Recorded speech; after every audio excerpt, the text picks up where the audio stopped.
Hey guys, so I'm here again. I've had 3 calls today. I went from 0 calls, 0 times doing this, to 3 today.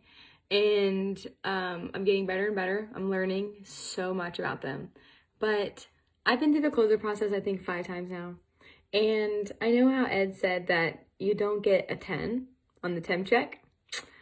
I have gotten 4 10s and 11 on the temp check. So does that mean I'm like breaking any records here? They're just so sure about this and every time, and like I'm keeping it cool, calm, and then I'm able to just really get through this and explain things away and explain the objections, and I'm connecting with them on a deep level because they trust me so much.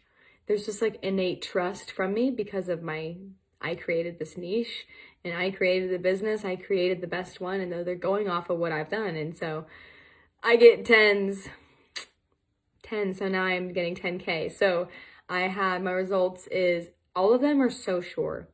They are just trying to figure out the finances.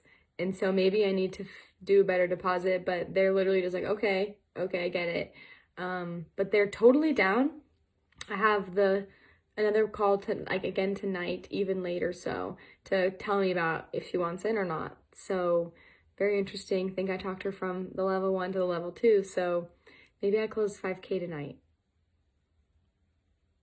I want it to happen. I'm accepting it. So hope everyone has a good night. This is exciting. So grateful.